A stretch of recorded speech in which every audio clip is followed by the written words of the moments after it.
social distancing, efeknya terhadap aktivitas kita. Ya. Kita kan kayak nggak bisa kerja kalau kita nggak keluar. Kita kan nggak bisa, ibaratnya kita nggak makan kalau kita nggak keluar. Makanya seperti itu ya.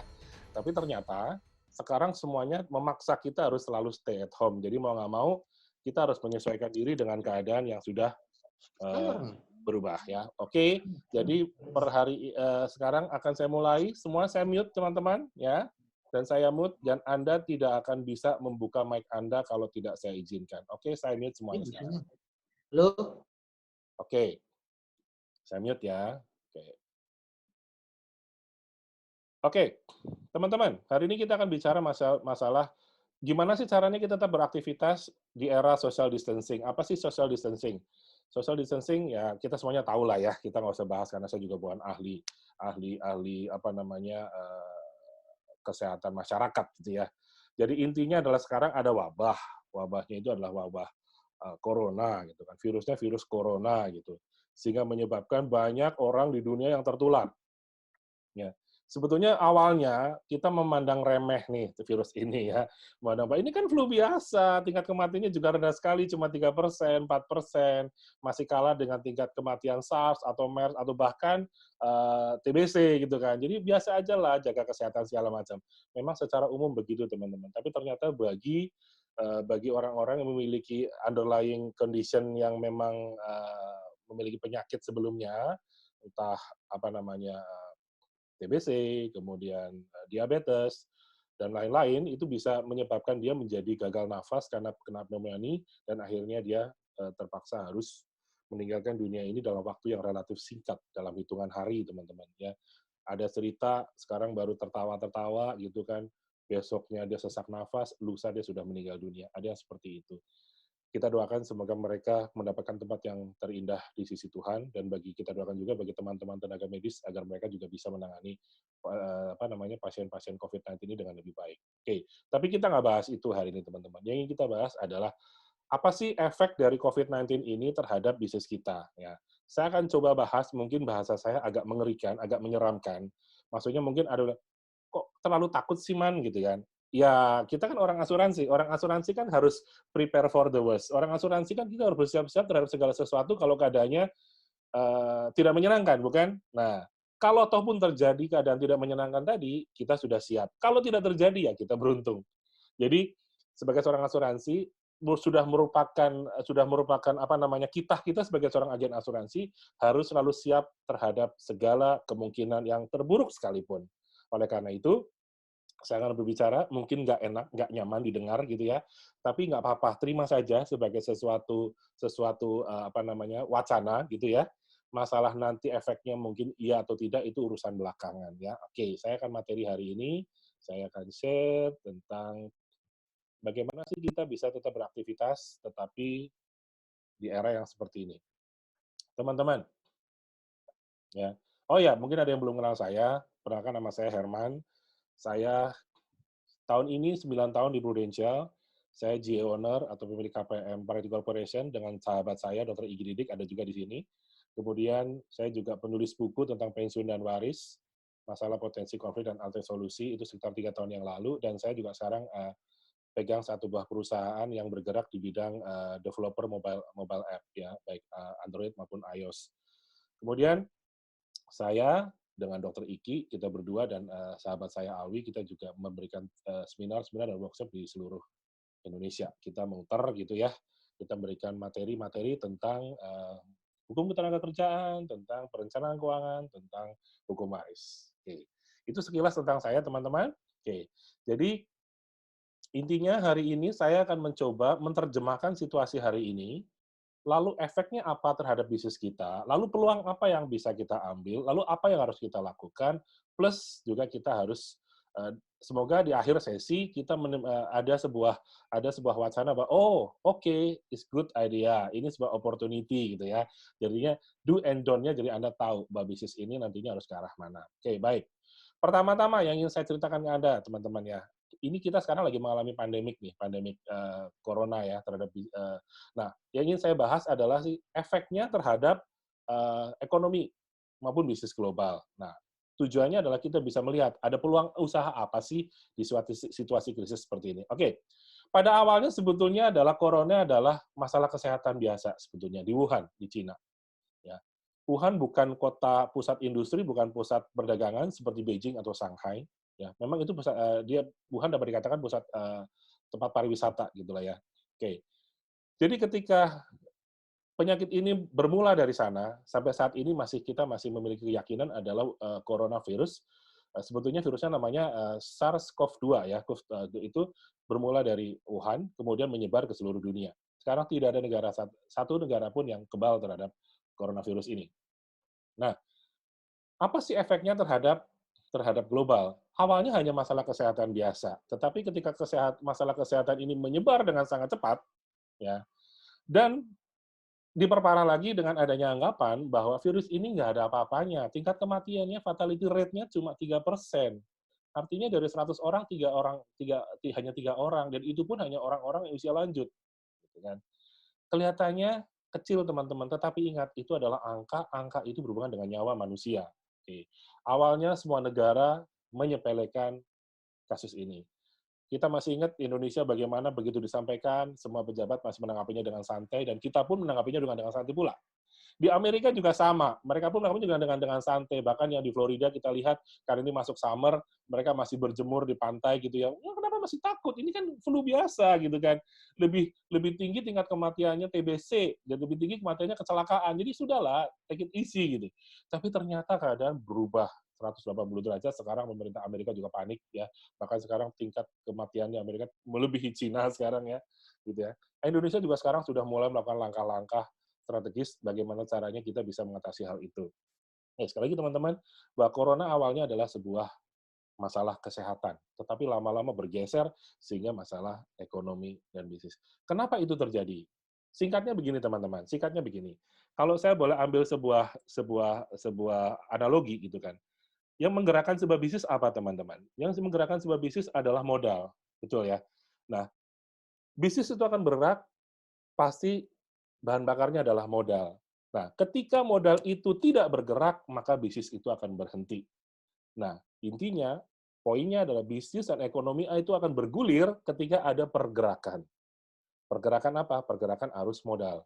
Pergerakan manusia yang menggerakkan arus modal itu menjadi sebuah hasil produksi. Dan ada pergerakan manusia yang mengkonsumsi. Nah, begitu tidak ada pergerakan, maka tidak ada industrialisasi, tidak ada juga arus konsumsi. Karena tidak ada arus konsumsi, maka dapat dikatakan semuanya berhenti. Ya, saya dapat katakan bahwa situasi krisis kali ini, ya, kalau saya boleh sebut krisis kali ini adalah krisis terbesar di dunia modern. Bahkan dapat dikatakan sama seperti Great Depression tahun 1933, ya, ketika Amerika di awal-awal Perang Dunia Pertama, ya. Itu benar-benar situasinya mirip-mirip seperti itu. Nah, cuma memang kalau secara korban jiwa masih belum terlalu banyak. Sampai hari ini tadi saya cek ada sekitar 2 juta yang sudah confirm positif corona dengan tingkat kematian seluruh dunia adalah 142.000 ya seluruh dunia. Jadi artinya angkanya masih cukup rendah dibanding flu Spanyol atau Black Swan di Eropa sana yang bisa memakan korban sampai 50 juta. Amit-amit jabang bayi lah, semoga itu tidak terjadi. Ya, oke. Jadi teman-teman, intinya kembali lagi kepada masalah bisnis dan ekonomi, bahwa ekonomi dan bisnis akan bergerak, intinya jika ada modal dan modal ini bergerak. Nah, yang jadi masalah, untuk mencegah terjadinya penularan virus, maka pergerakan itu harus dihentikan. Karena ketika arus modal, arus manusia bergerak ternyata membawa virus kepada semua daerah.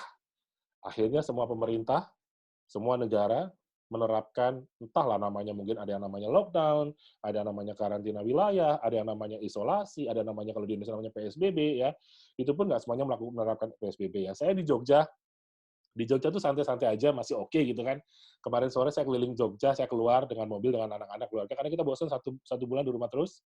Kita keluar muter-muter, jalanan masih rame, masih banyak, masih banyak mobil lalu lalang gitu kan. Mungkin mereka seperti saya gitu ya, mereka bosan di rumah, mereka keluar gitu.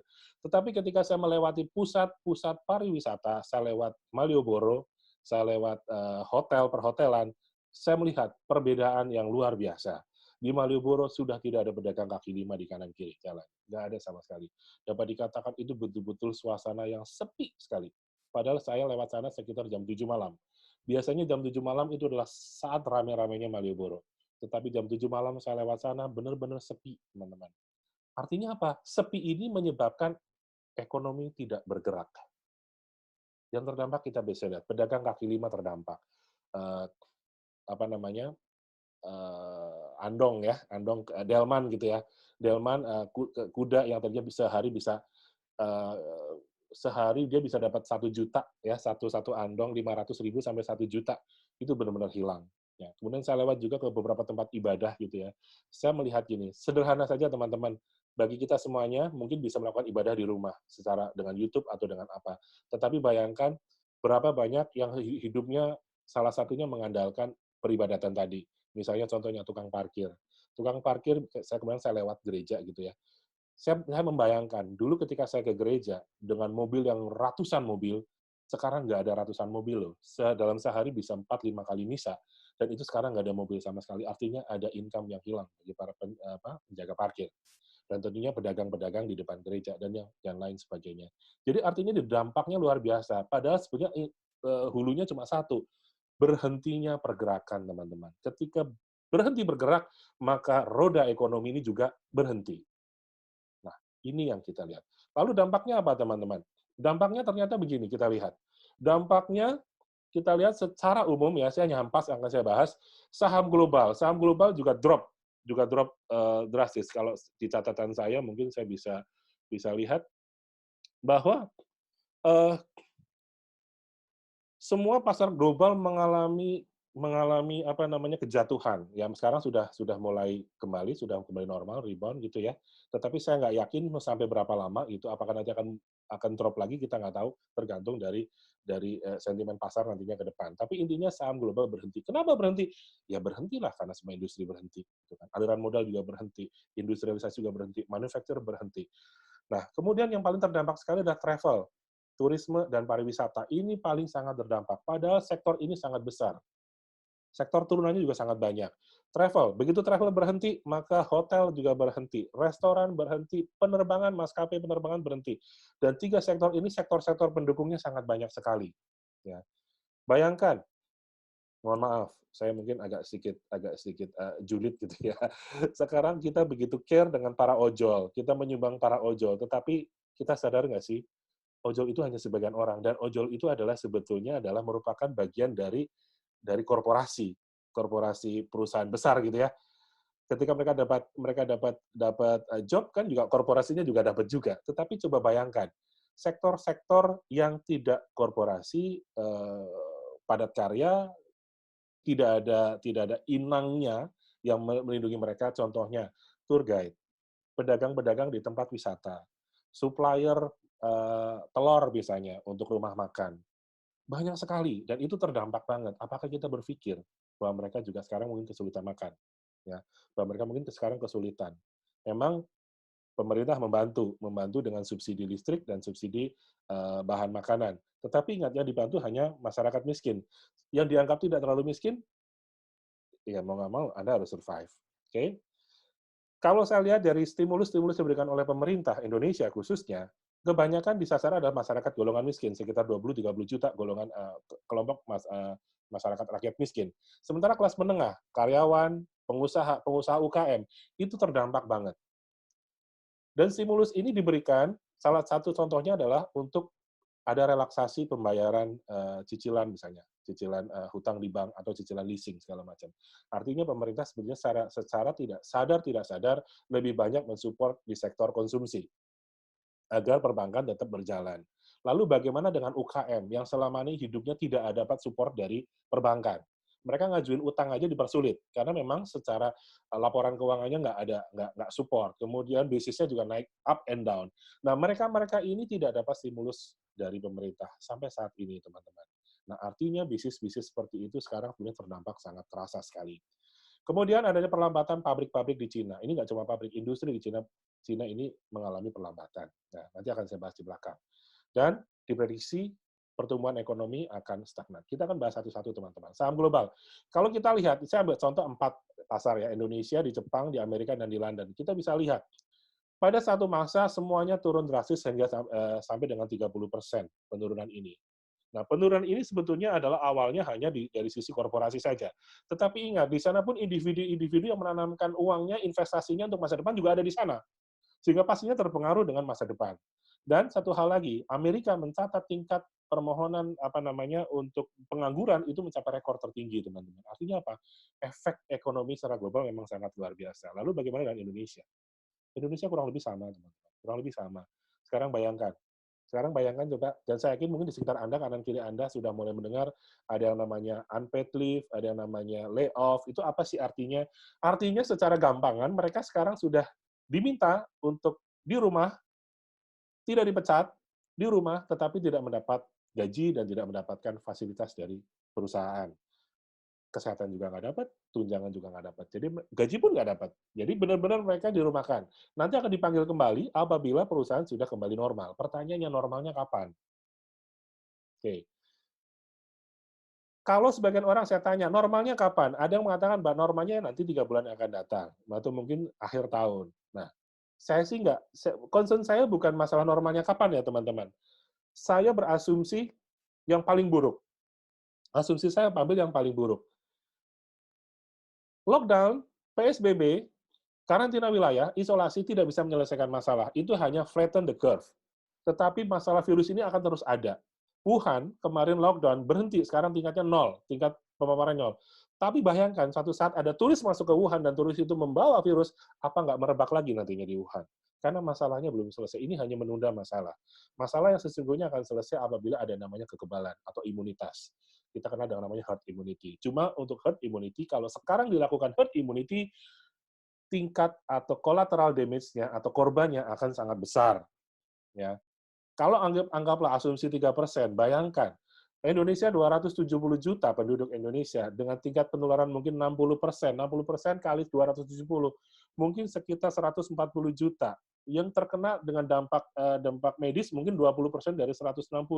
Itu kurang lebih 300 juta. 30 juta. Dari 30 juta tadi, 3% meninggal dunia. 9 juta, teman-teman. Itu angka yang sangat besar. Nah, itu bukan pilihan. Bukan pilihan. Nah, maka yang paling tepat herd immunity adalah dilakukan dengan cara vaksinasi. Permasalahannya vaksinnya sampai sekarang belum ketemu. Belum ketemu vaksinnya sampai sekarang. Asumsi katanya September paling cepat vaksin baru ada. Jadi ini logika saya mungkin salah, mohon maaf kalau salah. September vaksin baru ditemukan, kemudian akan baru disebarkan, butuh waktu 1 bulan, 2 bulan, hingga sampai ke Indonesia atau sampai ke seluruh dunia, dilakukan vaksinasi mungkin butuh waktu 3-6 bulan untuk ini merata. Sehingga asumsi saya mungkin akhir tahun 2021, herd immunity bisa dijalankan, 2022 ekonomi akan kembali normal. Tetapi normalnya tentunya berbeda dengan normal ketika tahun 2019 dan tahun-tahun sebelumnya. Everything is different. Jadi, ekonomi normal kembali tidak semudah membalikkan telapak tangan.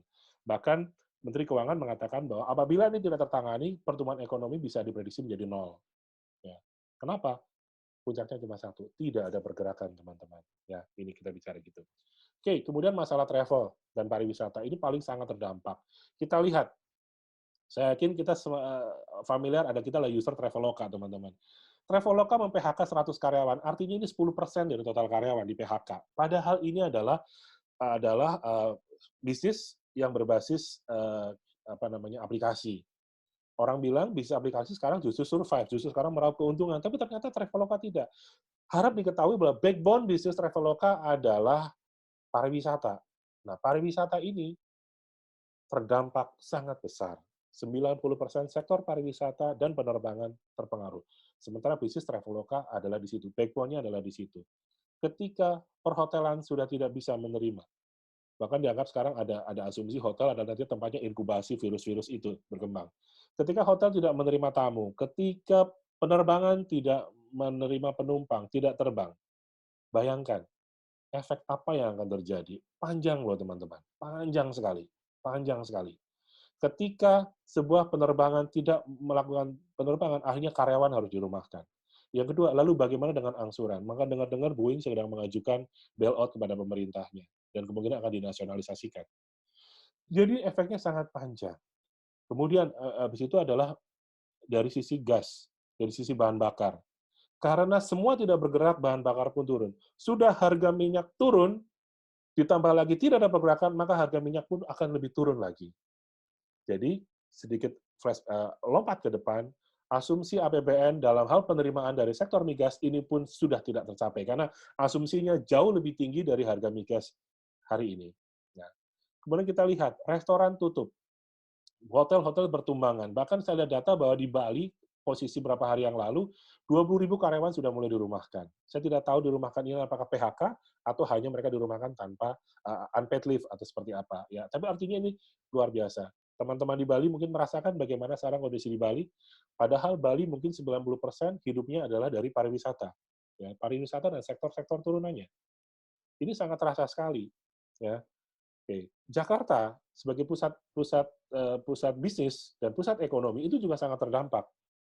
Kalau biasanya pertumbuhan ekonomi Jakarta lebih tinggi dari pertumbuhan ekonomi secara nasional, saya yakin di tahun ini dia pun juga akan terpengaruh. Kalau tadi biasanya 6%, pertumbuhan ekonomi nasional mungkin 4-5%, pertumbuhan Jakarta biasanya 6%, mungkin mungkin di kisaran antara 3-2 atau bahkan bisa jadi 0. Kalau keadaan tetap tidak ada pergerakan ini. Dan kita, sekali lagi teman-teman, kita nggak pernah tahu tidak bergeraknya sampai kapan. Kemudian industri penerbangan. Sekarang banyak sekali pilot, kemudian pramugari, dan semua karyawan pendukungnya di bagian administrasi mereka sudah kehilangan pekerjaan, kehilangan pendapatan lebih tepatnya. Banyak sekali mereka, terutama khususnya adalah pilot dan stewardess atau pramugari penerbangan luar negeri, Timur Tengah misalnya. Itu sudah dari beberapa bulan lalu mereka stop karena sudah tidak ada lagi penerbangan internasional. Nah, sekarang hanya ada penerbangan-penerbangan domestik, itu pun sudah sangat terbatas. Sekali lagi teman-teman, transportasi diperkecil size-nya, pergerakannya dibatasi. Kemarin saya lewat stasiun Lempuyangan tepatnya di Jogja. Biasanya jam-jam segitu tuh penuh, ya. Ojek banyak, becak juga banyak, taksi-taksi juga banyak. Kemarin hanya ada 2 mobil parkir di depan stasiun. Dan ketika saya melihat ke dalam stasiun, sepi dan gelap.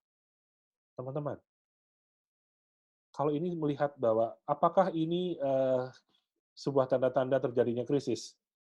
Saya nggak tahu, pemerintah yang bisa menjawab, tetapi saya hanya melihat dari sisi kemampuan saya, keahlian saya, bahwa saya menanggapi bahwa ketika tidak ada pergerakan, maka semuanya akan berhenti dalam hal ekonomi, bisnis, dan pergerakan lain juga akan ikut berhenti. Ingat, karena modal bukan benda mati. Modal baru akan hidup ketika digerakkan bergulir. Modal digerakkan, akhirnya dia akan menyebar, memecah, membelah diri. Modal seperti virus. Virus memiliki kemampuan membelah diri.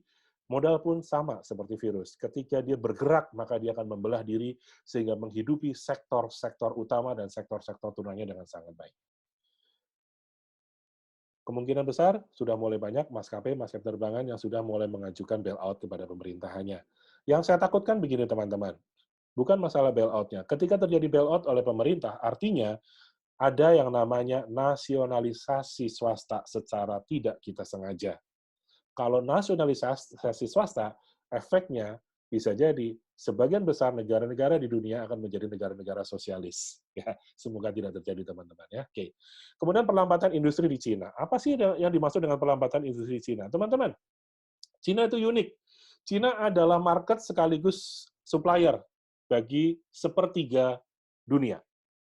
Negara-negara yang kaya akan sumber daya alam, dia akan mengekspor ke Cina untuk diolah menjadi bahan setengah jadi.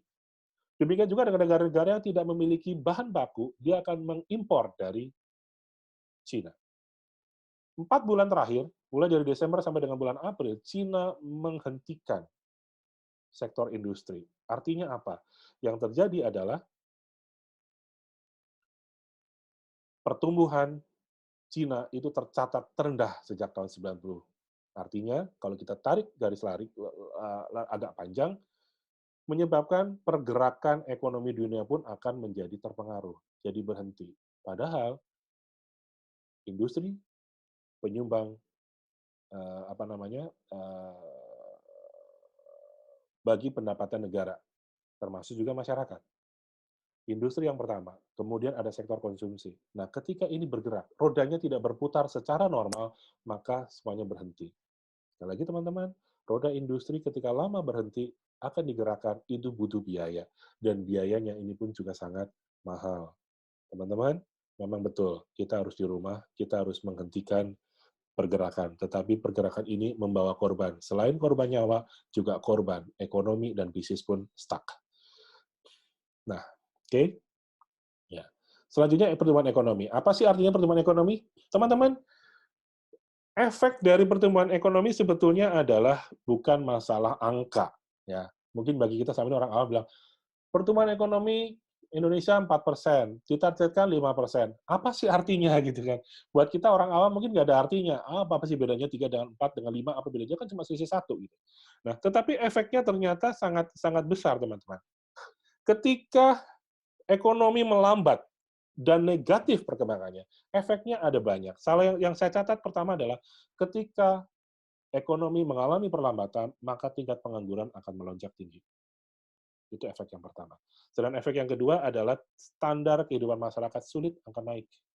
Dan yang terakhir adalah ekonomi melambat, pengangguran semakin banyak, standar ekonomi akan melambat, utang pemerintah akan meningkat. Pertanyaan saya berikutnya, pemerintah mau utang ke siapa? Sekarang semua badan internasional yang berhubungan dengan keuangan terpengaruh. Negara-negara superpower terpengaruh. Cina, Amerika terpengaruh. Jadi kalau kita membutuhkan utang, Indonesia mau utang ke siapa? Semua negara kena dampak. Kalau dulu pada saat kita krisis moneter tahun 98, ada IMF yang menjadi dewa penolong dalam kata dan tanda kutip. Paling tidak menolong dalam waktu yang singkat. Ketika tahun 2008 terjadi kasus subprime mortgage di Amerika, Amerika terdampak, semuanya mengalami masalah termasuk Indonesia, tetapi Indonesia masih bisa bertahan. Kenapa? Karena yang terpengaruh adalah secara ekonomi global, sedangkan Indonesia secara domestik masih bisa bertahan. Jadi sebetulnya teman-teman, ketika ada satu sektor saja bisa bertahan, maka bisa membantu. Permasalahannya sekarang semuanya berhenti, baik global maupun domestik semuanya berhenti. Oke, ini adalah yang saya catat. Oke, saya simpulkan beberapa sektor-sektor yang terdampak, teman-teman ya. Sektor-sektor yang terdampak sekali, kalau menurut saya, catatnya seperti ini. Oke, ya. Sektor yang terdampak yang sangat terasa sekali adalah sektor pariwisata, ya, pariwisata dan turisme. Itu terdampak, jadi saya jelaskan. Kemudian penerbangan dan pelayaran. Otomotif terdampak. Konstruksi real estate itu terpengaruh. Manufaktur juga terpengaruh, dan lembaga keuangan juga pengaruh. Pendidikan juga pengaruh. Oil gas juga kena. Agrikultur lumayan kena. Tetapi ada sektor-sektor yang mengalami penurunan, bisa jadi mengalami kerugian yang sangat besar, ada sektor-sektor yang sekarang justru meraup untung yang sangat besar. Contohnya adalah di bidang medical supply dan services. Kemudian ada juga sektor food processing atau pengolahan makanan dan retail. Ya. Ada kemudian masalah personal healthcare, ICT itu information and communication technology. Jadi informasi dan teknologi dan e-commerce. Teman-teman, kita lihat yang namanya ekonomi, yang namanya uang, kalau saya boleh katakan, uang itu sebetulnya bergerak dalam sebuah timbangan. Ketika ada satu sisi turun, ada sisi yang akan naik. Ketika si ini turun, masa ada sisi yang lain juga akan naik. Memang secara umum akan turun, tetapi tetap aja ada bidang-bidang tertentu, sektor-sektor tertentu yang mengalami keuntungan, bahkan meraup untung yang sangat besar. Sekarang coba kita lihat. Berapa banyak negara yang mendirikan rumah sakit darurat? Untuk rumah sakit darurat, apa yang mereka butuhkan? Tentunya adalah medical supply. Apa? Bed, kemudian tabung oksigen, kemudian semua monitor atau kontrol terhadap pelayanan kesehatan. Nah, artinya perusahaan-perusahaan yang bergerak di situ sekarang mereka sedang meraup keuntungan yang sangat luar biasa. Food processing. Kalau dulu di situasi normal, ketika kita akan makan gitu, kita dengan mudahnya kita pergi keluar, kita makan di restoran. Sekarang udahlah di rumah saja masak. Ya. Sedikit cerita. Saya selama ini kalau dengan keluarga, kalau makan malam atau makan siang ya keluar, kita makan, atau kita pesan GoFood gitu. Nah, gara-gara kasus seperti ini, kita jadi rajin mencoba-coba resep makanan. Kita jadi rajin mencoba-coba sesuatu yang baru gitu kan. Jadi yang tadinya kita nggak bisa, maaf, yang tadinya kita nggak bisa bikin pizza, sekarang kita bisa bikin pizza. Yang tadinya nggak bisa bikin rendang, ala rumah makan Padang, sekarang jadi bisa bikin rendang. Yang tadinya nggak bisa bikin cake, sekarang bisa bikin cake. Yang tadinya nggak bisa bikin steak, sekarang jadi bisa bikin steak. Jadi teman-teman, sisi positifnya karena kita stay di rumah, jadi kita bisa mengekspresikan bakat terpendam. Kembali pada food processing, teman-teman. Sekarang untuk membeli food processing tidak perlu harus ke pasar besar. Kita cukup secara online, mereka akan mengantarkan, dan biayanya pun sangat murah. Kalau di Jogja sendiri untuk pengantaran, cuma dikenakan biaya Rp5.000, jadi sangat murah. Nah, mereka tetap berjalan, mereka tetap bekerja, mereka tetap mendapatkan untung. Kenapa? Karena mereka memenuhi kebutuhan dasar manusia, pangan, sandang, dan papan. Ini tentu harus dibutuhin. Kemudian adalah informasi, komunikasi, dan teknologi. Bayangkan, semua orang sekarang paham dengan Zoom, padahal dulu kita nggak ngerti apa itu Zoom. Bayangkan berapa banyak keuntungan diraih oleh Zoom. Zoom dalam waktu 1-2 bulan saja dia mendapatkan keuntungan kurang lebih 60 triliun dari pemakaian Zoom saja. Untuk kedepannya saya yakin akan lebih banyak. Karena para pengguna Zoom ini sekarang banyak meng-upgrade. Setelah merasakan manfaatnya, banyak yang upgrade. Oke, e-commerce yang tadinya mereka mungkin terbiasa, sudahlah, kita ke mall saja. Sekarang mau nggak mau mereka menggunakan e-commerce karena potensi penularan COVID sangat besar ketika kita keluar rumah, bertemu dengan orang secara fisikal. Jadi, e-commerce akan naik. Nah, teman-teman, intinya yang saya sampaikan, ketika ada sektor yang turun, pasti ada sektor yang naik. Nah, sektor yang naik ini adalah sektor-sektor yang, teman-teman, bisa menyesuaikan bisnisnya dengan tantangan zaman. Kembali pada teori evolusi Darwin, teman-teman. Darwin mengatakan bahwa evolusi terjadi, yang akan memenangkan pertandingan adalah orang atau person yang bisa beradaptasi dengan keadaan. Yang menang bukan yang paling kuat. Kalau yang paling kuat sekarang yang berkuasa adalah dinosaurus. Tetapi yang paling bisa beradaptasi itu yang akan menguasai. Nah, pertanyaannya teman-teman, sekarang situasi sudah berubah. Apakah kita akan beradaptasi atau tidak? Kalau kita beradaptasi, seperti yang sektor-sektor yang tadi saya sebutin, ada medical supply, mereka beradaptasi dengan perkembangan zaman. Mereka menjadi pemenangnya sekarang. Sementara sektor-sektor yang sulit untuk beradaptasi, ya mau nggak mau mereka akan karam. Ya. Memang ada beberapa sektor yang bisa dikerjakan di rumah, ada beberapa sektor yang nggak bisa dikerjakan di rumah. Kita, sebagai lembaga keuangan, bisa melakukan di rumah, karena kita bisa melakukan secara daring. Lalu bagaimana dengan sektor manufaktur? Apakah mereka bisa membuat baja cor di rumah? Kan nggak mungkin, harus di pabrik. Apakah mereka bisa membuat menjual mobil di rumah? Nggak bisa, mereka harus mulainya di showroom. Apakah mereka bisa mengantarkan penumpang dengan di rumah? Nggak bisa. Pilotnya bekerja di rumah? Nggak bisa. Mereka harus keluar. Nah, inilah ada beberapa sektor-sektor, ketika sekali lagi teman-teman berhenti bergerak, maka banyak sektor yang mati. Tetapi ada sektor yang tetap bergerak di dalam diam. Ini yang mau saya katakan garis bawahnya. Ada sektor yang tetap bergerak di dalam diam. Ketika dia bergerak di dalam diam, nah dia yang mendapatkan keuntungan yang sangat besar. Pertanyaannya, apakah kita bisa bergerak di dalam diam? Nah, teman-teman, peluang usaha di dalam sektor seperti ini, di samping tadi saya katakan sandang, pangan, papan, dan komunikasi, karena sekarang komunikasi masuk salah satu kebutuhan primer lah ya, katakanlah ya. Kalau Anda bisa makan, punya rumah, menggunakan baju. Tapi kalau Anda nggak ngomong 1 minggu, Anda gila. Ya, jadi mau nggak mau Anda harus berkomunikasi dengan orang lain. Jadi sekarang ada satu, komunikasi. Nah, komunikasi sekarang karena ada physical distancing, kita nggak bisa kemana-mana, mau nggak mau menggunakan komunikasi. Teman-teman, ada kebutuhan berikutnya yang kita butuhkan. Komunikasi adalah life survival. Apa itu life survival? Kebutuhan untuk bertahan hidup. Oke, apa sih kebutuhan bertahan hidup? Oke, hubungannya dengan dengan kita, bisnis kita asuransi jiwa.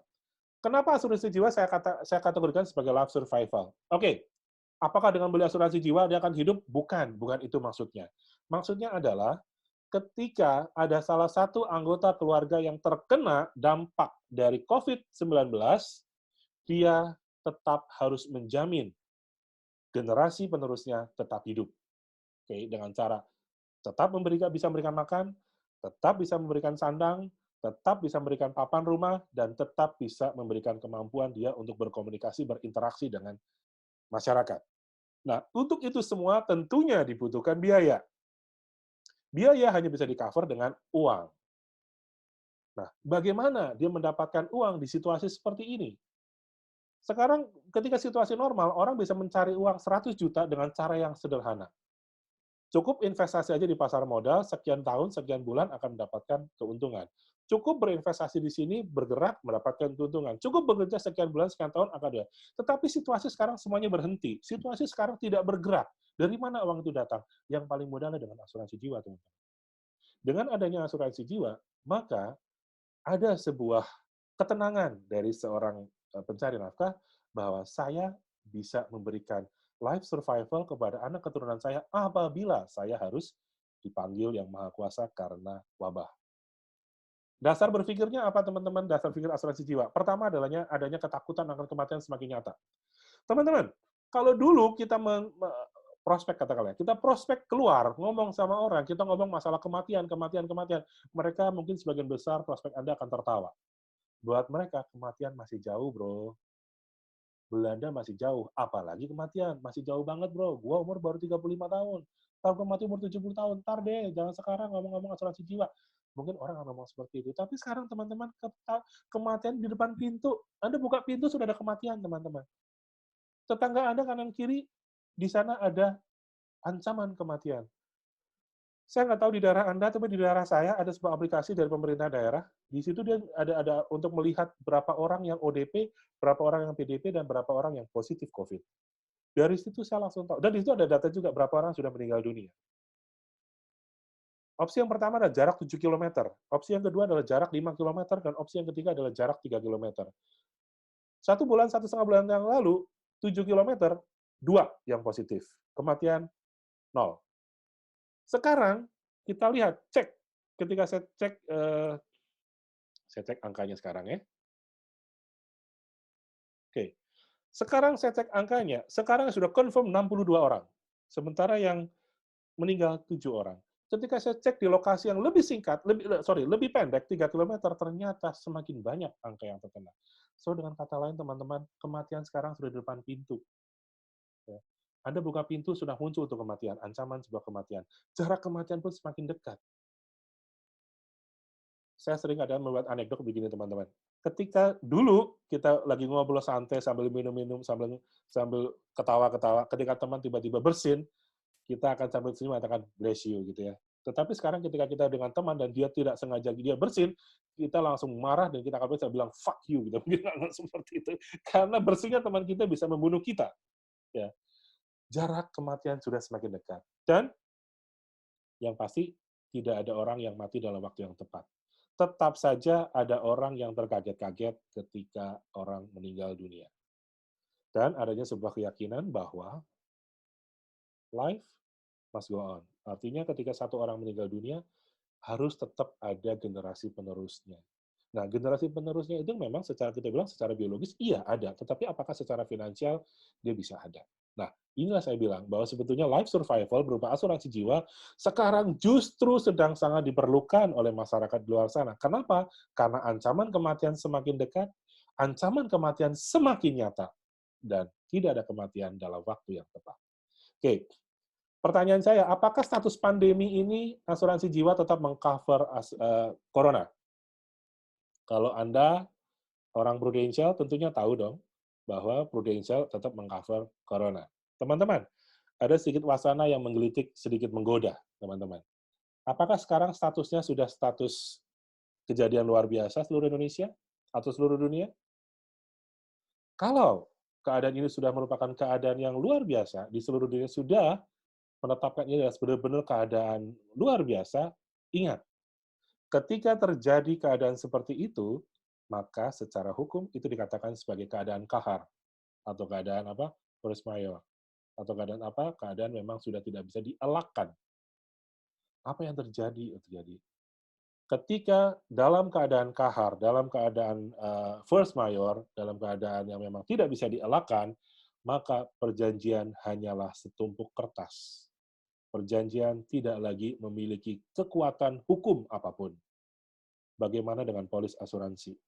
Apakah polis asuransi memiliki kekuatan hukum di situasi situasi force majeure, dalam situasi kahar? Coba buka polis Anda, teman-teman. Apakah ada klausul yang mengatakan bahwa polis ini tidak berlaku dalam keadaan genting yang memaksa? Nah, pertanyaannya, apakah kasus genting corona ini sudah termasuk keadaan luar biasa dan memaksa? Karena kalau itu terjadi, maka bisa jadi penanggung tidak memiliki kewajiban. Kewajibannya akan gugur karena sekarang keadaan luar biasa, keadaan force majeure, keadaan yang tidak bisa dielakkan. Tetapi bagusnya teman-teman, saya melihat laporan keuangan Prudential kemarin, ya, salut untuk Prudential. Justru Prudential memberikan tambahan manfaat meninggal dunia 250 juta dan manfaat 1 juta per hari, manfaat tunai. Dan bahkan tanpa punya polis pun, bukan nasabah pun, asal dia mengaktifkan sebuah aplikasi dari Prudential, Pulse, maka dia pun mendapatkan 1 juta per hari. So, kalau saya secara pribadi, saya sebagai orang yang mengerti hukum, saya akan mengatakan bahwa yang dilakukan Prudential sudah luar biasa. Melampaui sebuah sebuah apa namanya? Visi yang luar biasa. Dia bisa berlindung di balik hukum, dia bisa berlindung di balik ketentuan perundang-undangan, tetapi itu tidak dilakukan. Yang dilakukan adalah justru memberikan manfaat tambahan, justru memberikan tambahan proteksi. Karena Prudential melihat bahwa ini cuma sementara. Sementaranya mungkin bisa 3 bulan, 6 bulan, 1 tahun, atau 2 tahun. Tetapi masyarakat Indonesia masih tetap hidup mungkin puluhan tahun, ratusan tahun, mungkin berabad-abad. Dan Prudential ingin tetap ada mensejahterakan masyarakat Indonesia, ingin tetap ada menjadi support masyarakat Indonesia dalam jangka yang panjang. Ini adalah, kalau menurut saya, adalah langkah strategis yang sangat positif. Prudential tidak berlindung di balik ketentuan bahwa ini keadaan memaksa, keadaan genting, sehingga dia bisa. Oke, gua aman dong. Kalau dia mau cari aman dalam jangka pendek, bisa saja dia lakukan. Karena pun ketentuan hukum memperbolehkan. Tetapi Prudential tidak mengambil langkah itu. Jadi langkah yang positif bagi Anda. Selamat bagi Anda yang sekarang masih bekerja di Prudential. Ya. Selamat buat Anda sudah bekerja di tempat yang tepat. Bahwa Prudential sebuah perusahaan yang tidak hanya memikirkan kepentingan jangka pendek, tetapi kepentingan jangka panjang. Kalau kepentingan jangka panjang artinya apa? Kesejahteraan masyarakat Indonesia yang menjadi orientasi utama, dan yang kedua adalah kesejahteraan orang-orang yang bergabung menjadi garda terdepan dari Prudential. Istilah saya adalah kita, Anda sebagai tenaga pasar Prudential, dan Prudential adalah hidup bersama dan saling menghidupi. Anda hidup bersama dalam hubungan simbiosis mutualisme, tetapi sekaligus Anda juga saling menghidupi. Anda menghidupi Prudential dengan kinerja Anda, dan Prudential juga menghidupi Anda dengan income yang Anda terima setiap hari untuk keluarga Anda. Selamat sekali lagi bagi Anda yang sekarang menjadi tenaga pasar Prudential. Bagi Anda yang sekarang yang mungkin join di sini yang bukan tenaga Prudential, tolong dipikirkan bahwa ini ada sebuah perusahaan yang memiliki visi yang luar biasa, memiliki orientasi tidak hanya bisnis tetapi juga kemanusiaan dan sosial dalam arti yang lebih tinggi. Oke, peluang usahanya teman-teman. Sekarang saya berpikir kita bicara peluang usaha. Dalam era PSBB seperti ini, pembatasan sosial berskala besar, tentunya produk-produk apa sih yang dibutuhkan, maksudnya masih laku di pasaran? Pastinya produk-produk yang sangat dibutuhkan. Artinya harus mereka punya. Bisa bisa kebutuhan primer, seperti pangan, sandang, dan papan, dan plus termasuk tadi adalah life survival. Ya, itu sangat dibutuhkan artinya teman. Nah, thanks God, kita di bisnis yang bertujuan menjaga kehidupan. Lebih tepatnya bukan menjaga kehidupan, kalau menjaga kehidupan mungkin lebih tepatnya ke para sahabat kita tenaga medis, tetapi kita menjaga value dari kehidupan, menjaga nilai dari kehidupan. Kita menjaga nilai ekonomi sebuah keluarga tetap pada apa namanya, pada nilainya meskipun terdampak COVID-19 misalnya gitu ya. Oke. Yang kedua adalah kita perlu bisnis yang tidak memerlukan modal yang besar. Oke, tadi kita bahas ada medical supply, ada ICT segala macam. Iya, tapi kalau Anda baru mulai sekarang, modalnya gede banget. Pertanyaannya, Anda punya modal nggak? Kalau Anda punya, go ahead. Itu potensinya gede banget. Tetapi kalau Anda nggak punya modal besar, perlu dipertimbangkan. Ada bisnis yang lain yang nggak perlu pakai modal besar, tapi bisa langsung dilakukan. Dan yang paling penting adalah proses untuk memulai bisnis itu tidak perlu proses yang panjang, mahal, dan ribet. Cukup 1 minggu sudah bisa melakukan. Cepat, nggak pakai modal. Dan yang pasti bisa bertahan di situasi krisis yang paling buruk sekalipun. Silakan Anda tanyakan pada teman-teman sekeliling Anda, bagaimana, sekali lagi saya mengendorse Prudential, bagaimana Prudential bisa bertahan. Perang Dunia Pertama, itu juga krisis yang sangat besar. Perang Dunia Kedua, itu juga krisis yang sangat besar. Dan di antara Perang Dunia Pertama dan Perang Dunia Ketiga, ada yang namanya Great Depression, depresi ekonomi yang sangat besar tahun 33-34, Kemudian ada juga krisis moneter tahun 98. Di Indonesia beli tahun 95, krisis moneter tahun 98. Kemudian ada krisis juga, krisis subprime mortgage, krisis Amerika tahun 2008. Kemudian krisis tahun 2014, krisis tahun Eropa ya, kemudian sekarang krisis ini. Saya melihat dengan background reading, dengan analisa history, Prudential mampu melewati semua krisis itu dengan sangat baik. Baik Prudential Holding di London, Prudential induk perusahaan kita di Hong Kong maupun Prudential di Indonesia. Saya yakin mereka mampu bertahan karena mereka memiliki visi yang sangat luas, tidak hanya sekedar bisnis, tetapi juga bisnis kemanusiaan dan sosial. Oke, kemudian adalah bisa segera dilakukan. Bisnis itu bisa dilakukan sekarang. Nggak usah nunggu besok, karena apa? Besok, lusa, mungkin keadaan sudah berubah. Bisa dilakukan sekarang atau lusa. Dan yang paling penting bisa dilakukan di rumah, teman-teman. Pertanyaannya, emang bisa jualan asuransi di rumah? Bisa, teman-teman. Bisa banget. Ya, bisa banget. Jadi, saya mencermati sekarang Prudential pun sudah beralih ke Zoom. Semua training-training dilakukan di Zoom. Ya, kita lihat sekarang begitu banyak training yang dilakukan oleh PSA ya, Perusahaan Academy Prudential, dilakukan melalui Zoom. Itu luar biasa. Artinya apa? Kita tetap bisa belajar di rumah. Pertanyaannya adalah bagaimana kalau kita melakukan aktivitas keluar? Banyak cara teman-teman. Nggak mungkin saya bawakan di sini. Tetapi intinya dengan Zoom bisa Anda lakukan, dengan sosial media bisa Anda lakukan, Facebook, YouTube, Instagram, apapun, whatever Anda bisa lakukan. Dan Anda pun bisa lakukan dengan sarana komunikasi yang Anda miliki, misalnya WhatsApp. Ya, itu bisa dilakukan. Kita bisa melakukan prospek, kita bisa melakukan pendekatan kepada masyarakat. Nah, di sini saya akan berbicara, kebetulan acara ini disponsori oleh Voga Digital, dan saya juga sebagai CEO Sporete Maxima, sebagai developer aplikasi Voga Digital. Kami juga sudah mendevelop sebuah aplikasi yang bisa membantu teman-teman melakukan penjualan. Ini pun dilakukan, ini bentuknya adalah aplikasi digital. Ya, saya nggak jualan Voga ya teman-teman ya, saya hanya bercerita bahwa ini aplikasi yang kami develop, aplikasi yang kami buat, dan ini cukup membantu masyarakat. Ya, di sini ada intinya adalah aplikasi ini sebagai selling kit sebetulnya, digital selling kit. Apa sih kita lihat menunya di sini, kita lihat teman-teman di sini ada Prucinta ya, segala macam. Nah, ini sudah kita injek dengan pengetahuan tentang Prucinta. Contohnya seperti ini mungkin. Oke. Di sini kita bisa melihat ada Prucinta. Bisa dijelaskan apa itu Prucinta, keistimewaannya apa, manfaatnya atau apa. Ini adalah manfaat-manfaat, maaf, saya batuk tapi bukan COVID. Jadi ini adalah manfaat Prucinta yang merupakan produk dari company yang ini adalah, dan ini kita singkat dan kita berikan dengan pemahaman secara sederhana biar Anda pun bisa membaca dengan sangat mudah. Nah, saya tambahkan juga, kami menambahkan ada fungsi asuransi jiwa. Nah, fungsi asuransi jiwa ini sebenarnya banyak hal. Salah satunya adalah bisa menjadi uang tambahan bagi ahli waris, atau menambah bagian istri hubungannya dengan sengketa waris, dan hubungannya dengan konflik. Nah, ini bisa Anda baca semuanya di sini, dan ini sudah ada semuanya. Tetapi yang menarik bukan itu, teman-teman. Yang menarik adalah adanya sebuah simulasi. Jadi ada simulasi di sini, kalau bukan Prucinta, bisa lihat nih, di usia berapa, laki-laki atau perempuan, langsung ketahuan preminya berapa. Nah, fungsinya apa, teman-teman? Termasuk sini ada PPH juga ada opsinya berapa. Oke. Kemudian sakit kritis, di sini ada. Serangan jantung, kadang-kadang kita bingung, kita serangan jantung apa? Harus buka-buka polis. Nah, di sini sudah ada. Serangan jantung, pengertiannya ada, bahkan kriteria klaimnya di sini pun ada. Dan ditambah juga nantinya akan ada kriteria klaim untuk perutop. Ya, ada kondisi mayor, kondisi minor, itu apa. Di situ sudah ada semua. Intinya apa, teman-teman?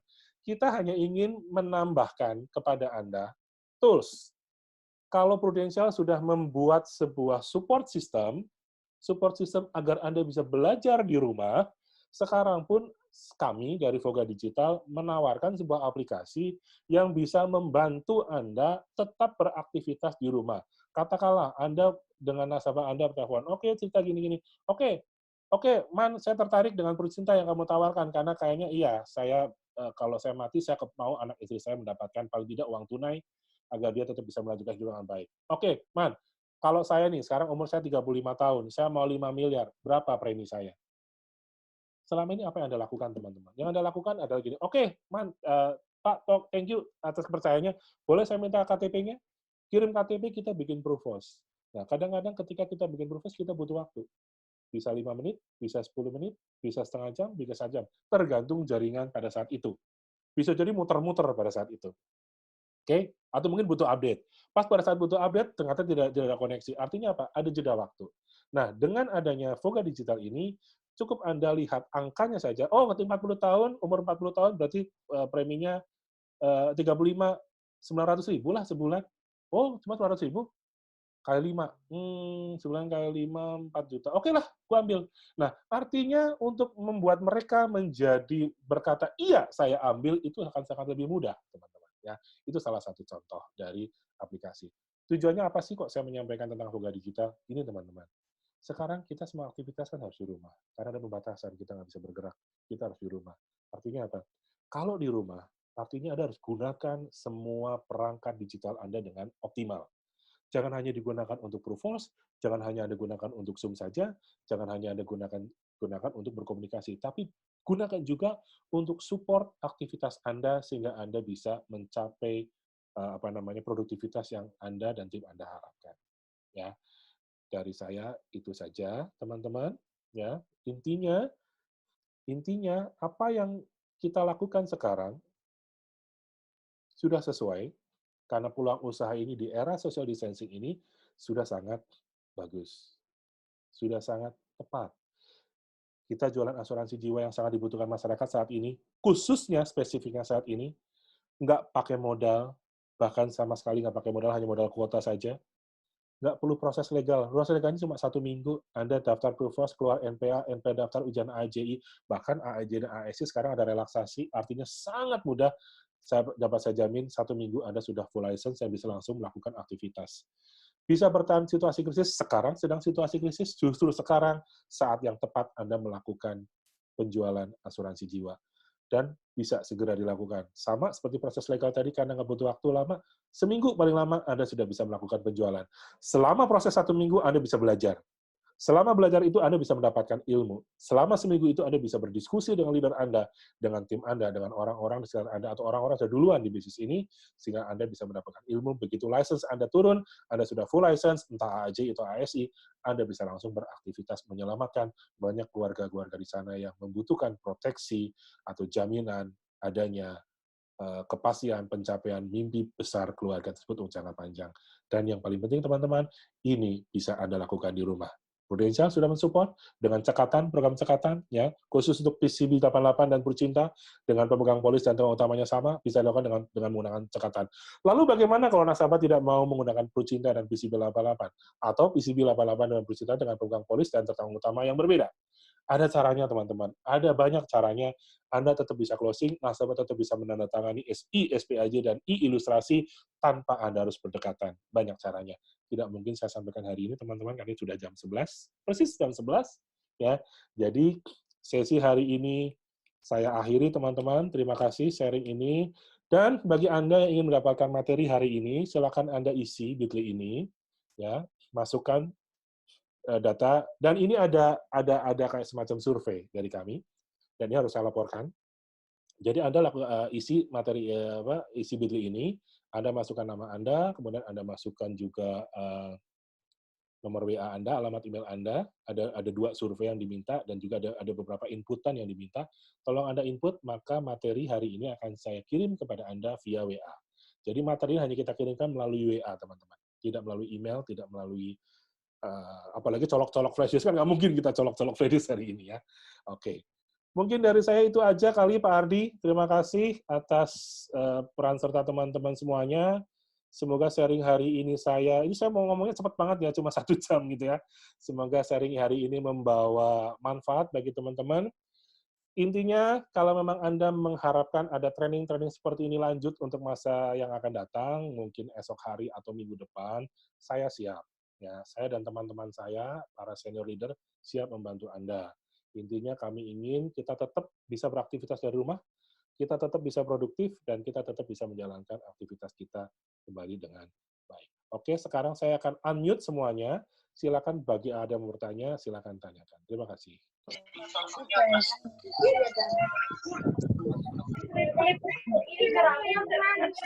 Nggak bisa chat. Nggak bisa chat, teman-teman. Fast chat saya matikan. Ya, jadi nggak bisa chat. Untuk chat, Anda bisa lakukan tadi di Bitly tadi, teman-teman. Itu ada bisa masukkan. Jadi kita bisa masukkan. Jadi Anda bisa pertanyaan Anda akan saya jawab. Ya. Oke. Oke, itu aja dari saya. Ada pertanyaan? Silakan. Iya, Bu. Satu aja kalau mau tanya ya. Orangnya Pak Ardi, tolong ya mau. Saya sudah mute semua. Kalau bertanya silakan Anda boleh unmute sendiri-sendiri. Sudah bisa sekarang. Bu Dia Sulistori ini bertanya apa, Bu? Mbak, itu yang ada promo COVID untuk yang belum pernah punya polis dengan download Pulse itu boleh dijelaskan nggak, Pak? Nggak tahu sampai sekarang. Terima kasih, Pak. Oke, saya catat dulu ya, Bu ya. Yang lain ada yang mau tanya? Siapa nih? Pak. Siapa nih? Halo. Ya, saya Pak. Pak siapa nih? Pak Weni Rolis.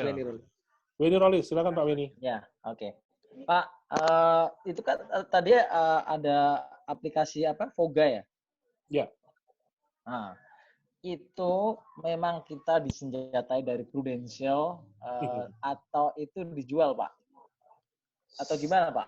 Oke, saya catat dulu ya pertanyaannya ya, nanti saya jawab. Satu lagi pertanyaan, silakan. Prasojo, Pak. Ya, halo, Pak Silakan. Yosep. Siapa nih? Siapa nih? Pak Prasojo. Oh iya, Pak Prasojo, silakan Pak. Ya, oke. Untuk yang tadi dijelaskan di aplikasi Voga, salah satunya adalah Prucinta. Itu bagaimana? Kebetulan saya sendiri salah satu member ya, member dari Voga ya.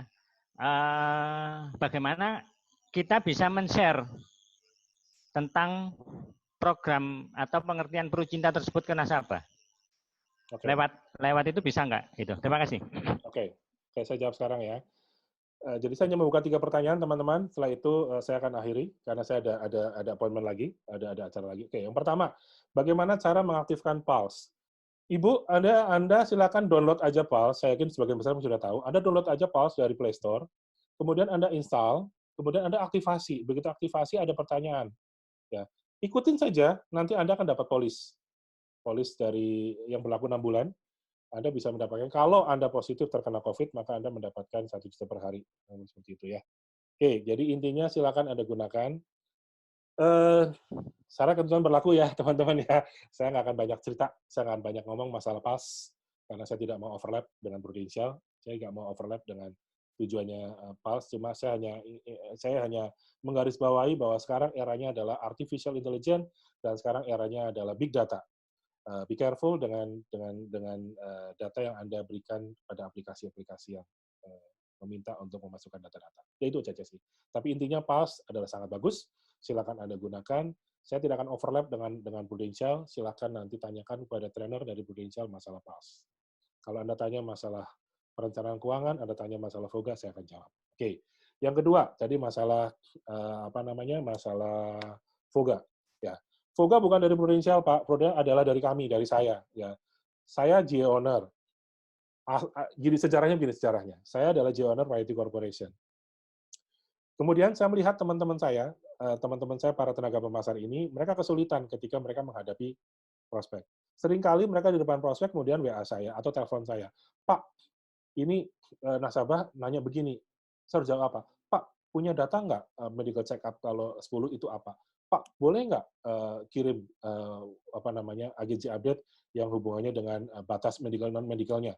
Pak, mau nanya dong, kalau misalnya sakit jantung tuh kriterianya apa aja sih? Pak, mau nanya dong Bang, kalau ini orang udah masuk rumah sakit gini, kemudian masuk kriteria seperti ini, bisa klaim nggak? Nah, pertanyaan-pertanyaan seperti itu kan butuh waktu. Kalau saya lagi ada waktu, kalau saya lagi nggak begitu sibuk, saya bisa jawab. Kalau saya lagi nggak ada waktu gimana? Bisa jadi nasabah membutuhkan jawaban seketika itu.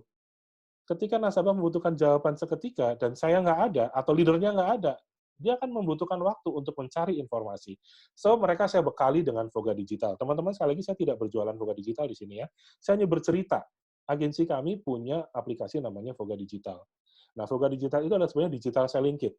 Digital selling kit itu ya saya gunakan untuk support tim saya, sehingga mereka kalau nasabah tanya, preminya mereka berapa kalau saya kira-kira mau ambil Prucinta, kalau saya mau ambil PCB 88, kalau saya mau ambil PPH plus yang silver, opsi 2, umur saya 35 tahun, berapa preminya? Nah, itu cepat, mereka langsung tinggal buka Voga, langsung ketemu angka, Pak, preminya kurang lebih 4 juta, Pak, per bulan. Dia langsung pikir, 4 juta, kayaknya kemahalan deh. Ada opsinya, kalau tadi opsi 2, sekarang opsi 1 nih misalnya. Opsi 1 ternyata selisih ya. Tapi saya maunya yang single bedroom. Oh, berarti kalau gitu yang bronze B aja. Nah, jadi lebih mudah karena si tenaga pemasar langsung bisa menunjukkan angka preminya. Masalah mudah. Kemudian hubungannya dengan klaim, teman-teman. Kadang-kadang Anda kan tidak secanggih Dr. Juanli. Anda tidak secanggih Handoyo. Anda tidak secanggih leader-leader Anda yang sudah duluan. Mungkin Anda orang-orang baru di sini.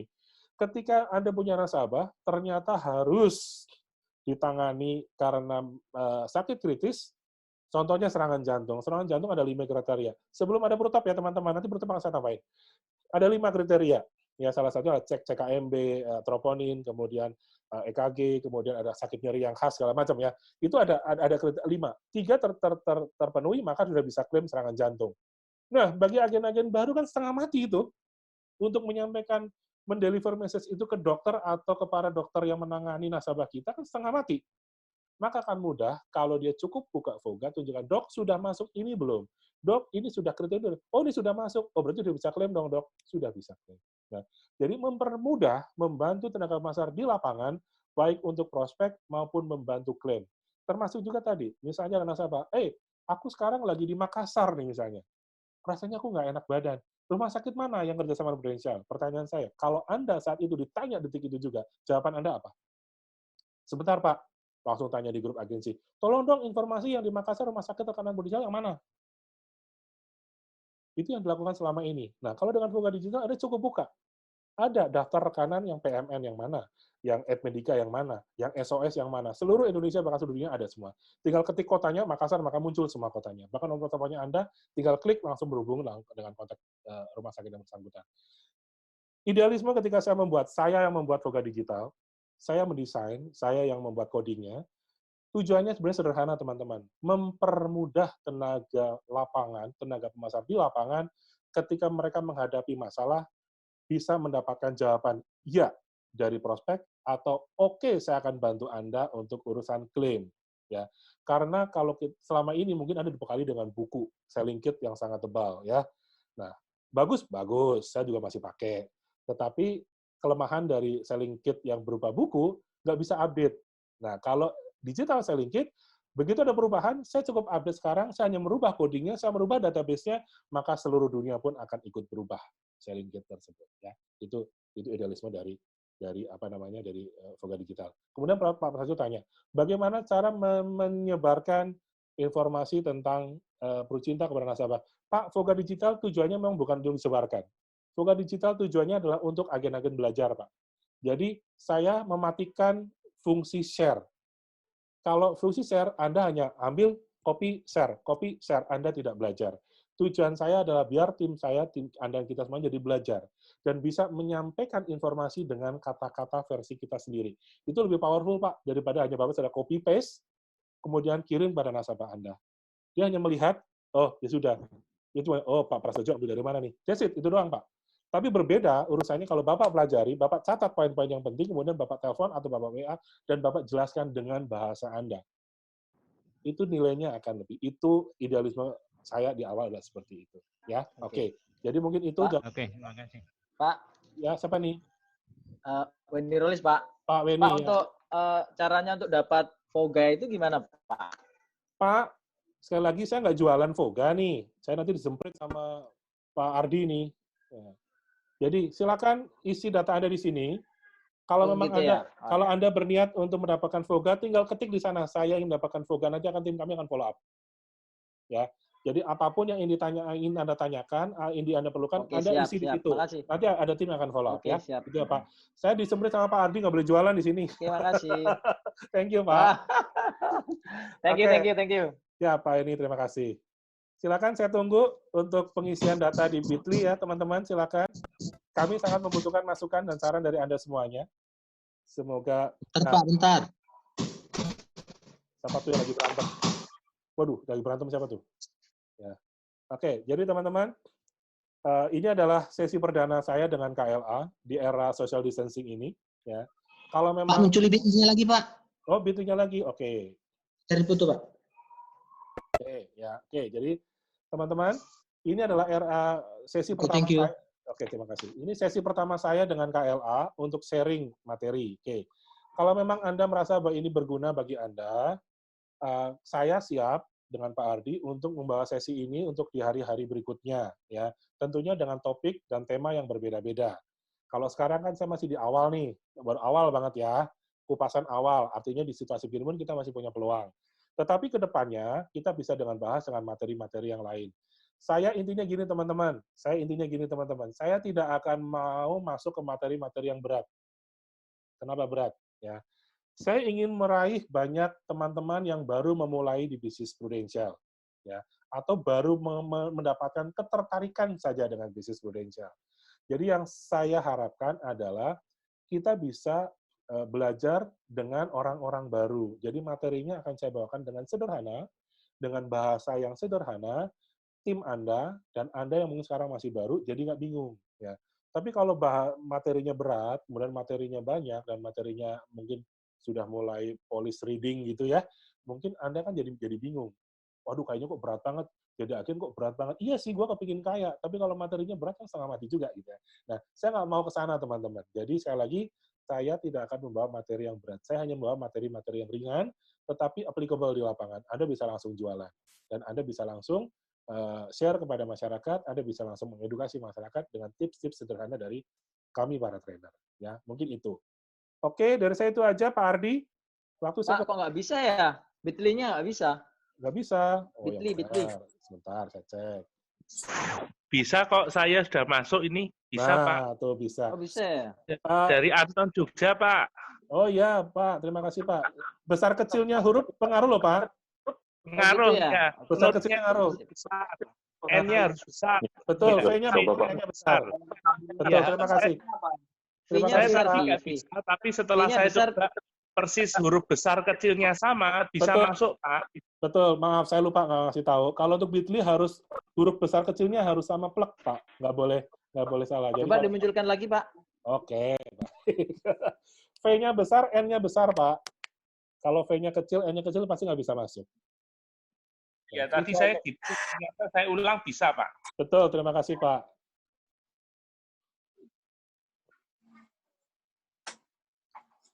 Oke, Pak Herman, terima kasih banyak atas kesempatannya ya, luar biasa ya. Nanti saya akan share ke teman-teman lagi untuk acara-acara training selanjutnya. Ada yang mau bertanya lagi, teman-teman, sebelum diakhiri?